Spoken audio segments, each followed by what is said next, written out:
start following Magnus Carlsen. He is playing from his streaming room, but he's not there. Where is Magnus? It seems the moves are coming in. Wow, the invisible man. That should be his new username on chess.com. You know, when people say you're really good when you've got a good gaming chair, I mean, that is the ultimate. Like the pieces are moving themselves. That was incredible. Oh, my goodness. That is incredible commercial for a secret lab. Right? All right. Well, the game has apparently started. David, what are we seeing on this board? Yeah, it's early days here, but we've seen a bit of a hybrid Sicilian.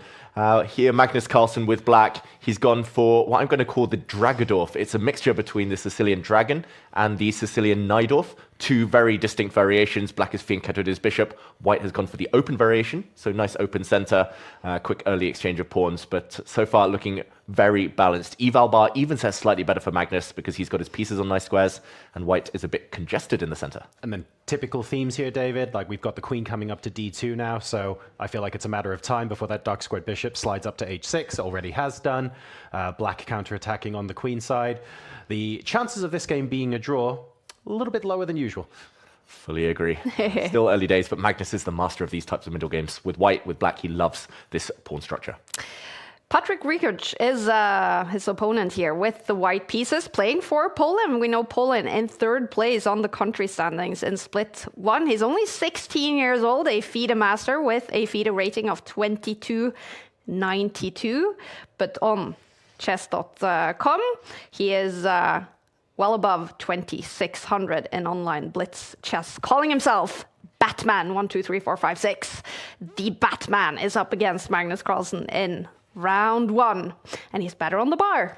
He's better on the bar, and Magnus, I'm not sure he should have gone for that last trade. He traded off the light squared bishops, where previously white's light squared bishop was a bit of a bad piece.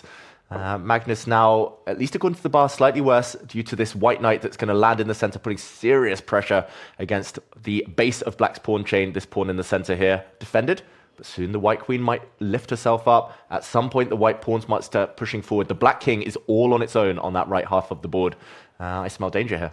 And if you're playing with the black pieces here as well, you're trying to also resist, well, I was going to say resist, but it's been played on the board, moves like e5, because now the base of the pawn chain is potentially a little bit more open to attack, but clearly not something Magnus is fearing here.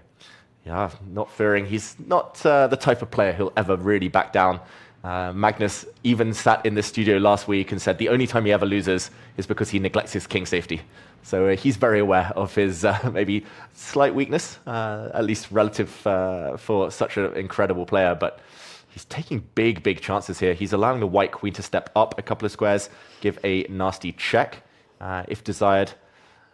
Eval bar says slightly better for white, but it's pretty much a case of delivering checkmate. Otherwise, Magnus might get the opponent later on by going pawn hunting.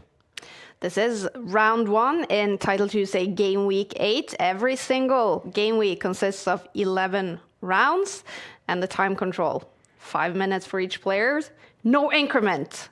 And that's something you're used to now from the Esports World Cup. John, do you like the format of no increment? That's such a tricky question to answer. I think I would say for the viewers, it's incredibly exciting. For the players, it's stressful because I think at the highest level, the percentage of games, to be fair, where you're winning but you get flagged, it happens, but it's quite rare. And by removing increment, that percentage has gone up a bit. The players are never going to you don't want to be in a winning position and lose on time. You're going to feel like you've been robbed of a point. From a viewership perspective, almost just peak excitement. Yeah, exactly. There can be no compare. And that is what Title Tuesday is about now. Title Tuesday is an old phenomenon. It's been on chesscom for many, many, many years. And it's been a product for the players mostly. But this year, we're trying to make it a little bit more of a fan product. And 5+0 is one of the things we do for that. Yeah, and in the meantime, very dangerous position for Magnus. He's got to guard against this pawn dropping. That could spell the end for the black king. Checkmate in the air. So he needs to do something drastic to either protect that pawn, go on the counter. White's king isn't totally safe in the corner here. No back rank problems since white took a timeout to create an escape square. But look at this, Magnus.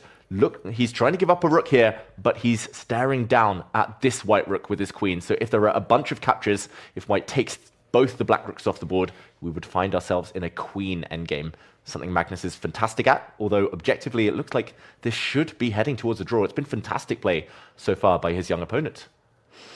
Rekuc is so far doing quite well, and he must be nervous. 16 years old, up against the best player in the world, but I have to say, he looks calm on the camera. He looks focused. Do you think he can win this game, John?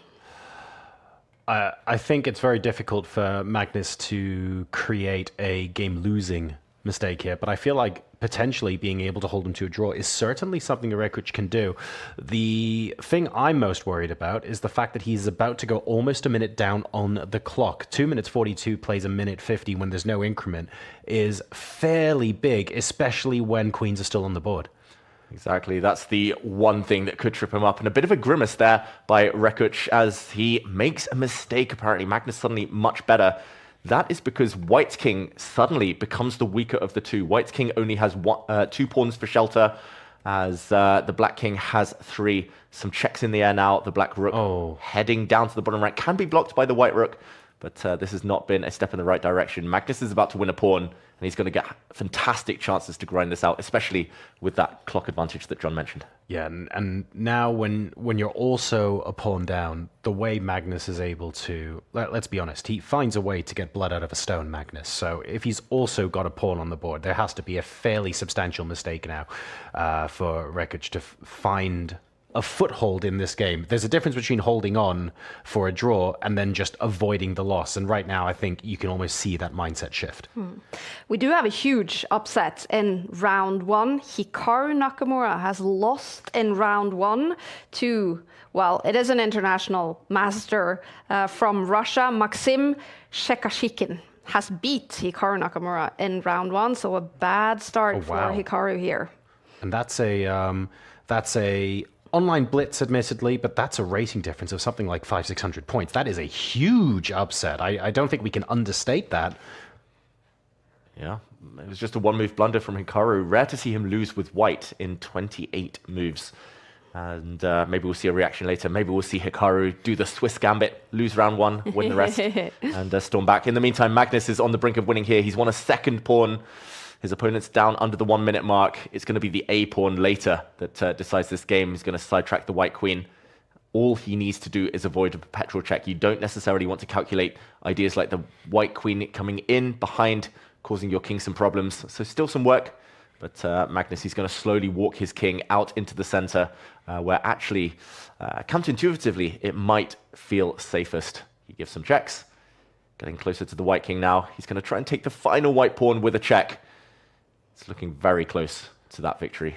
Typical Magnus style. Yeah. I mean, what I would say is that when you do have those queens on the board, it can always be very scary, very devastating, where a single misstep can swing the game wildly either way, which is why Magnus is choosing to very slowly massage the position to a point where he's 3 pawns up, and there's literally no way, even with a medium-sized blunder, he would still comfortably win this. And there we go. Magnus takes the win with a forced queen exchange at the end. A very confident win there. Yeah. World number 1. Great start for Magnus. With the black pieces, Rekuc, he runs off after that loss.